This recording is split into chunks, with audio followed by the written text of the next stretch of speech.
শূন্যতা নাই, শূন্যতা নাই, শূন্যতা নাই। এটা হলো হেদায়েত পাওয়ার কারণ। হেদায়েত পাওয়ার পেলে শূন্যতা থাকে না। হেদায়েত যখন পায় তো বাংলা দুটা কথা সত্য হয়। বাংলায় দুটা কথা আছে, যা ঘটছে তা ঘটার ছিল বিদায় ঘটছে। তখন এখানে আর কোনো দুঃখ হয় না। যদিও কোরআন হাদিস থেকে নিছেন উনি, যা ঘটার ছিল, যা ঘটছে তা ঘটার ছিল বিদায়ই ঘটছে। যা ঘটে নাই তা ঘটার ছিল না বিদায় ঘটে নাই। হেদায়েত পাইলে এই দুইটা সত্য হয়, তখন আলহামদুলিল্লাহ বলে। ভিতরটা বিলকুল ভরা, শূন্যতা জীবনে নাই, কারো নাই। যে ফ্যামিলি হেদায়েত পাইছে ওই ফ্যামিলি তো নেই, যে ঘর হেদায়েত পাইছে ওই ঘরেও নাই, যে নারী পাইছে ওই নারীতেও নাই, যে পুরুষ পাইছে পুরুষেও নাই, যে যুবক পাইছে তার ভিতরে নাই, কোনো শূন্যতা থাকবে। হেদায়েত মানে জীবনের শূন্যতা শেষ।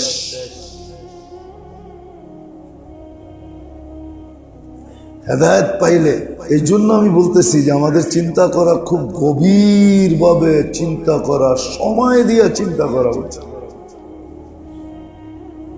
যে ডেলি 32 বার হেদায়েত চাই, মাসে 960 বার চাই, বৎসরে 11,520 বার চাই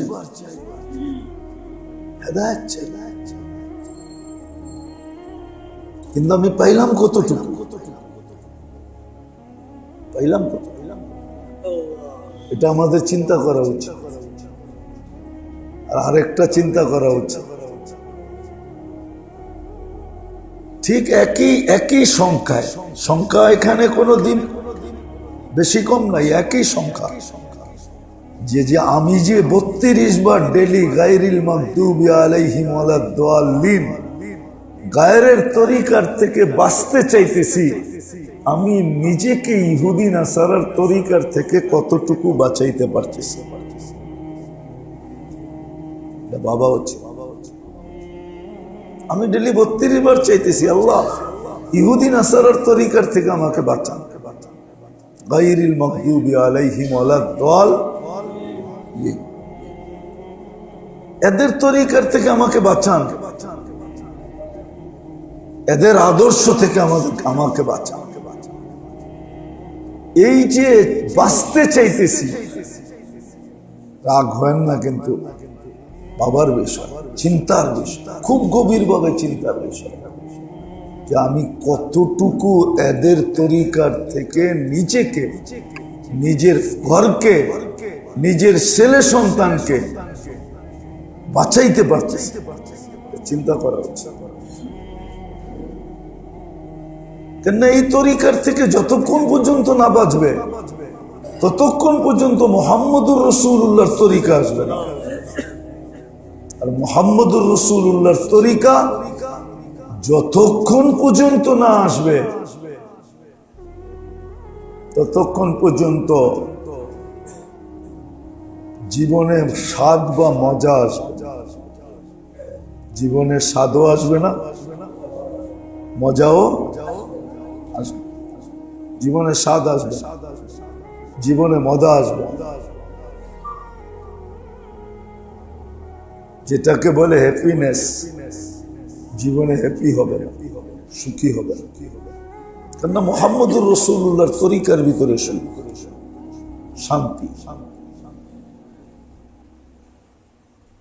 মুহাম্মদুর রাসূলুল্লাহর তরিকার ভিতরে মজা, স্বাদ, বড় স্বাদ। এটা ওয়াল্লাহি স্বাদ, আল্লাহর কসম, আল্লাহ স্বাদ দিয়েছেন। জীবনের স্বাদ, জীবনের মজা, জীবনের সুখ, জীবনের শান্তি আল্লাহ মুহাম্মদুর রাসূলুল্লাহর তরিকার ভিতরে গেছে, তরিকার ভিতরে গেছে, আল্লাহ রসুলের তরিকার, আল্লাহ রসুলের তরিকার ভিতরে। এই জন্য দেখেন না, যারা যত বেশি আল্লাহ রসুলের তরিকার কাছে, তাদের জীবন পর্যালোচনা করে দেখেন, কাছের থেকে যায় দেখেন, ওরা অত বেশি সাদে, অত বেশি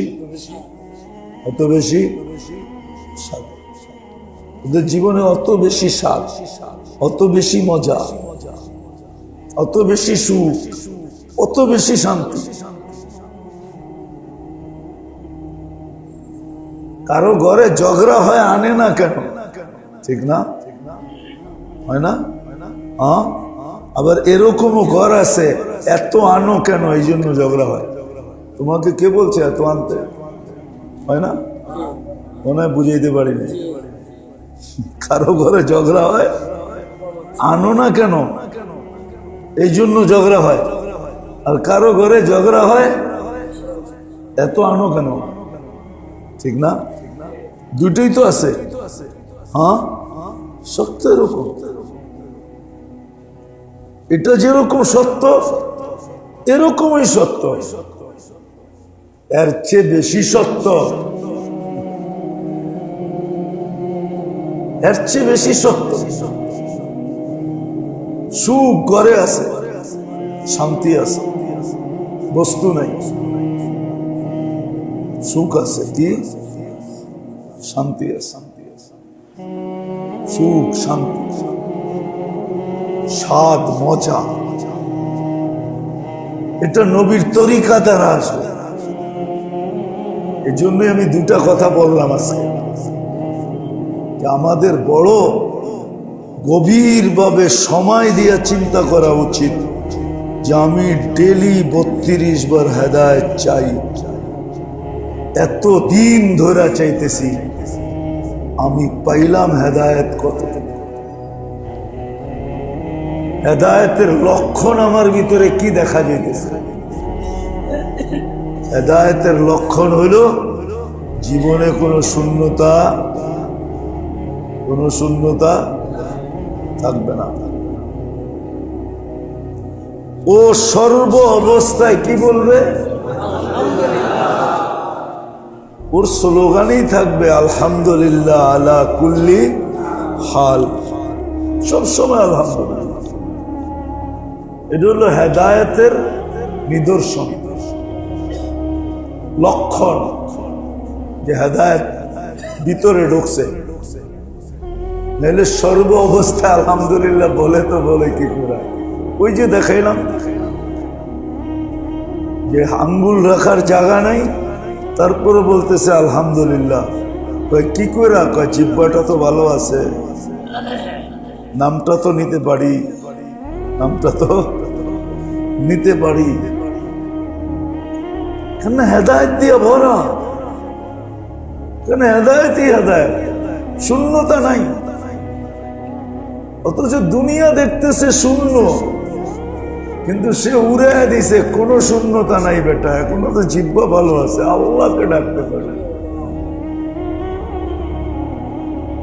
যেমন ফাতেমা জবাব দিছে, ঘরে পানি ছাড়া কিচ্ছু নাই, খেজুরের বিচি নাই, খেজুর নাই, 4 দিন ধরে চুলা জ্বলে না, ঘরের অভিভাবক পেরেশান, কিন্তু ফাতেমা বলে লালা ইউনাসিবু লানা আন নাকুনা মাহজুন ইয়া আলী।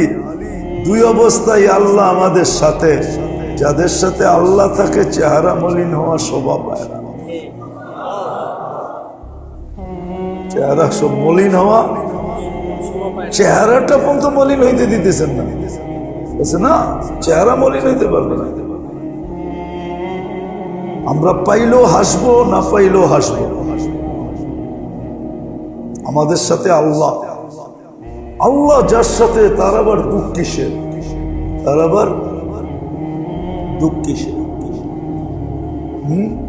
আমরা তো বলি দুঃখে যার জীবন গড়া, তার আবার দুঃখ কিসের?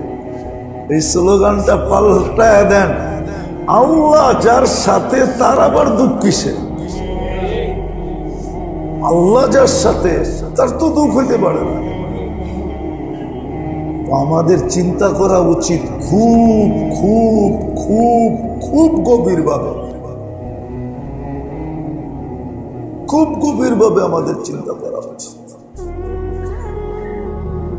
খুব মনোযোগে সময় দিয়ে চিন্তা করা উচিত। প্রত্যেককে বলতেছি, আল্লাহ করুক, আল্লাহ আমাকেও বুঝ দেখ, আপনাদেরকেও বুঝ দেখ, আমাদের যুবকদেরকেও দেখ আর আমাদের বৃদ্ধদেরকেও দেখ। এটা দরকার কিন্তু ভাবা যে আমি যে এতদিন হেদায়েত চাইতেছি, আমি কতটুকু হেদায়েত পাইলাম, আর হেদায়েতের লক্ষণেই বা আমার ভিতরে কতটুকু অনুভূতি হয়, ফুটা ওঠে। আর দ্বিতীয় হলো, আমি যে এতদিন গায়রের তরিকার থেকে পানা চাইতেছি, আল্লাহর কাছে আশ্রয় চাইতেছি, যে ইহুদির তরিকায়, খ্রিস্টানের তরিকার থেকে আপনি আমাকে বাঁচান, আপনি আমাকে বাঁচান, এই যে ডেলি 32 বার আমি চিৎকার দিতেছি, মাসের ভিতরে 960 বার, পুরা বৎসরের ভিতরে 11,580 বার, 11,520 বার যে আমি আল্লাহর কাছে ইহুদি নাসারার তরিকার থেকে পানা চাইতেছি, আমি কতটুকু বাঁচতে পারতেছি, আমার ঘর কতটুকু বাঁচতে পারতেছে, আমার ছেলে সন্তান কতটুকু বাঁচতে পারতেছে, আমার খাওয়া লওয়া, উঠা বসা, চলা ফিরা, কাপড় চোপড়, সাজগোজ, সব জিনিস কতটুকু এদের তরিকার থেকে বাঁচতে পারতেছে না। এদের তরিকার থেকে যদি বাঁচতে না পারলাম, তাহলে যেটা বললাম, জীবনের মজা পাওয়া যাবে না, স্বাদ পাওয়া যাবে না, আমি সুখী হইতে পারবো না, আমি শান্তি পাব না, সুখ পাবো না, শান্তি পাবো না। রব্বে খাবার আজকে সোনার মালিকও সুখী না। সোনার মালিক কি? সোনার মালিকও মনে হয় বুঝাইতে পারি না। যান জুয়েলারি গুলাতে দেখেন যে ওরা সোনার মালিক না, সোনাই তো বেচে না, সোনার মালিক না, ওরা সুখী।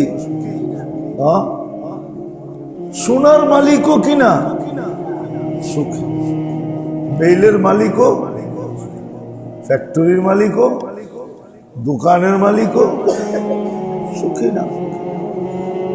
যে সুখের তাবিজ দেয় ও সুখী না। আছে না সুখের লেগে তাবিজ দেয় না, দেয় না, দেয়, ওরে জিজ্ঞেস করেন, ও সুখী না। সুখের তাবিজ দেয় ও কিনা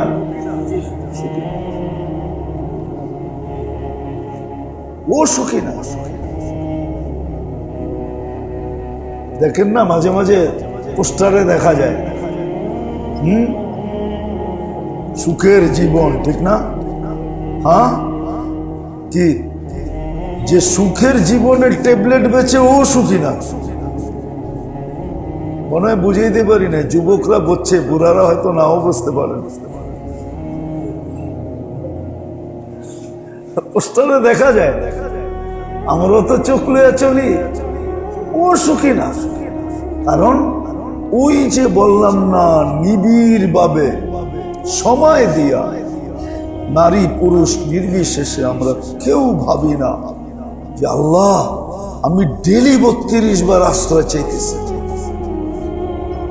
মাসে এতবার, বৎসরে এতবার, আমার জীবনটায় কতবার, কিন্তু আমি সুখী না কেন? আমি কতটুকু ওদের তরিকার থেকে মুক্ত হইলাম, আমার ঘর কতটুক মুক্ত, আমার ছেলে পেলে কতটুক মুক্ত, আমার স্ত্রী কতটুক মুক্ত, আমি কতটুকু মুক্ত? নাইলে কিন্তু আল্লাহ এটা ডেলি চাইতে বলতেন না। কিছু ওষুধ আছে ডেলি খাইতে হয়, জীবনভর খাইতে হয়, ঠিক না? বলবো যাদের প্রেশার হয়ে গেছে, হাই প্রেশার, অগো কিন্তু মউত পর্যন্ত খাইতে হইব, ডেলি খাইতে হইব, ঠিক না? যার ডায়াবেটিস হয়ে গেছে আর মৌত পর্যন্ত খাইতে হবে, ডেলি খাইতে হবে, ঠিক না? হ্যাঁ, কেন? এটা বড় জরুরি। কেননা প্রেশার যদি বেড়ে গেল, প্রেশার যদি বেড়ে গেল, তাহলে প্রেশার শুধু বাড়বে না, আরো 2-4-10টাকে আনবে। প্রেশার বাড়বে শুধু, আরো 2-4-10টাকে ডেকে আনবে না? কি স্ট্রোক, ব্রেন স্ট্রোক হবে, হার্ট স্ট্রোক হবে, প্যারালাইসিস হবে। কি কোন প্রেশার থেকেই তো হয়। তো কি একা বাড়ছে নাকি? আরো 2-4-10টাকে কি আনছে, ডেকে আনছে। এই জন্যই আল্লাহ এটাকে জরুরি মনে করছে, এই জন্য ডেলি চাইতে বলছে। এটা ডেলি চাইতে হবে তোমার। কিন্তু আমার চাওয়া নিয়ে আমার প্রশ্ন না, আমার চিন্তা হলো যে আমি যে চাইতেছি কতটুকু আমি গায়ের তরিকার থেকে, ইহুদি নাসারার তরিকার থেকে নিজেকে বাঁচাইতে পারতেছি, আমার ঘরকে বাঁচাইতে পারতেছি, আমার বাচ্চা কাচ্চাকে বাঁচাইতে পারতেছি। আজকে বাঁচাইতে পারি না, বিদায় মেরে দোস্ত, জীবনের সুখ নাই, জীবনের মজা নাই, জীবনের শান্তি নাই, জীবনের স্বাদ নাই, সম্পর্কের স্বাদ নাই, জীবনেরও নাই, সম্পর্কেরও নাই, কোনো জিনিসই স্বাদ নাই, স্বাদ নাই। না বাবার কারণে, না ওইটার থেকে বাঁচার কারণে, ভাবি নাই। এই জন্য দুটা কথাই, কথা বেশি হলে আজকের থেকে মেরে দোস্ত ভাবেন, সময় নিয়ে ভাবেন যে আল্লাহ আমি তো চাই, কিন্তু আপনি আমাকে হেদায়েত দেন না কেন? দিলেন যে এটার যে সিমটম, এটা আমার উপরে প্রকাশ করেন না কেন? আমাকে সিমটম দেখান, আমি যে পাইলাম এটার আমাকে নমুনা দেখান, আমি যেন উপলব্ধি করতে পারি যে হেদায়েত পাইছি। কেন হেদায়েতে যেটা পাওয়ার, ওটা পাইলেই বোঝা যাবে হেদায়েত পাবে, ওর জীবনে শূন্যতা থাকবে না। ও তো হার হালে আলহামদুলিল্লাহ বলবে। কি হার হালে কি বলবে? আলহামদুলিল্লাহ।